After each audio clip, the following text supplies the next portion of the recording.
if he, when that man said, I didn't order, and he left, he didn't get a sale. He could have not been hired. Amen? So that is perseverance. That's the simple story that I can give you. Now, perseverance opens the door for God to rain down blessings on our lives beyond measure. Just imagine. His perseverance made a sale, and then he was employed. He made money. Amen. Amen. So just imagine if you are a basketball player and your opponents are taller than you and masculine than you, and when you guard them, all you see is their body because they are wider than you are. You can't get the ball in front of them. And you say, okay, never mind.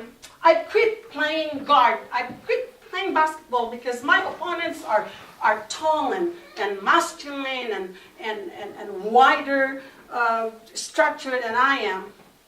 Then you will not, what? You will not win. You will not even be part of the losers because you left the game.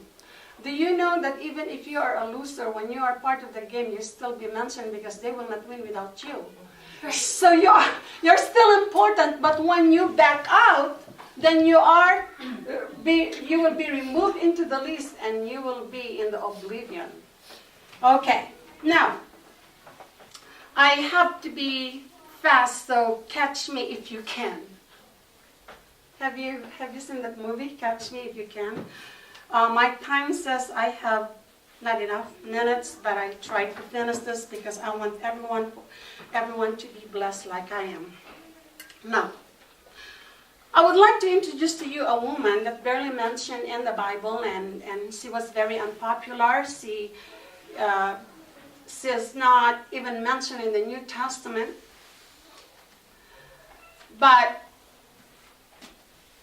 at the end, left a legacy that millions of people choose to inherit even to this day, and I'm part of that inheritance, and you're part of that inheritance. Her life was marked by great adversity, and I'm sure, like some of us, she often wondered why God put her in such a position carrying a heavy load. Have you not wondered, why, Lord? Why am I having this heavy load? Why am I having with my children? Why am I having a problem with my spouse, with my girlfriend, with my boyfriend? Why is it that I am having problem with my job, with my neighbor, or maybe only one of that I mentioned, or maybe it's all of the above? We have problem everywhere. And maybe like Leah, we will say, why and where in the world you pick me up to put into this position of heavy load? Leah's name in Hebrew, I have a daughter. In the Philippines, we don't call Leah. So before I came here, I have to practice to pronounce this in English, Leah. So, but when I say Leah, I mean Leah. So, I just want to make sure you know what I'm talking about. Amen. I'm not talking about my daughter. I'm talking about Leah in the Bible. Okay. Now, Leah's name in Hebrew means weary or tired. Now, my daughter would say, why did you name me Leah now? Sorry, Leah, your dad chose it. It's not mine. Okay, it's not me who chose that name. But it sounds sweet and short. And my husband said, I have a name. But then my husband said, when she goes to school, it will be hard for my daughter to spell her name and write her name. So just short and sweet, Leah. So we don't even look at the meaning. Sorry. But you will be happy after this service. It says, wild cow, there is no beauty to behold. She's a very unattractive woman. And nowadays, we are so enthused to see those skinny, tall, blonde, brown, women in the magazines, you know, and when we say, I wish I am like this model, yeah, because they're so good looking. But Leah is not attractive. Leah has a younger sister anyway. Her name is Rachel, and I would like to introduce to you Rachel, just a point of contrast. I like this contrast. Rachel name means ewe, a female sheep.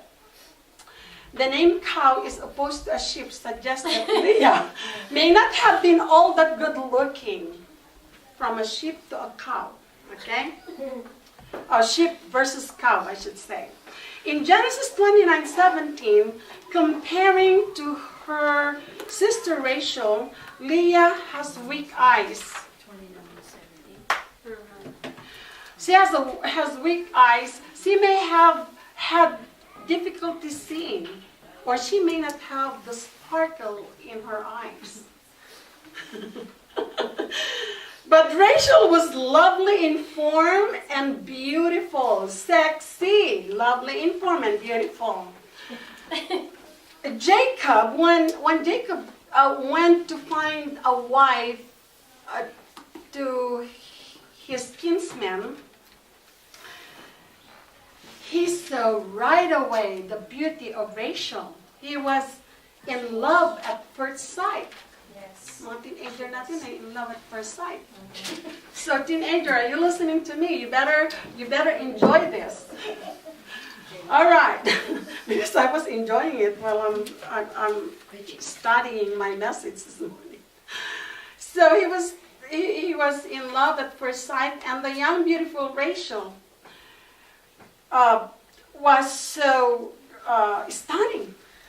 So he went and asked the father, Laban, and asked the hand of Rachel, I want to marry your beautiful daughter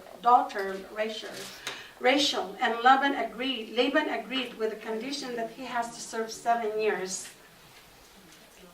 And he said, agreed, I'll take it. You know, it's worth it. She's beautiful. She's stunning. However, he was out-schemed by Laban. In the wedding night, Laban, by trickery, substituted Leah for Rachel because of the local custom that the eldest daughter marries first. See, this is the thing. You're so in love that you did not even, ask what the custom of that family, of that community. You know, rushing is not good when thinking of marrying somebody. So young people, take your time. There's so much time for you to look around and just be established in your faith first, in your studies, in your finances, and you know, young people, the right person will just come along even if you're not looking. Yes. Because at this point of time, when you dedicate your life to the Lord, your future spouse is in the making. Yes. Amen. Don't Amen. rush. Amen. Amen. Now, at that time, Laban can do anything he wants because at the time there was no electricity. Madilim.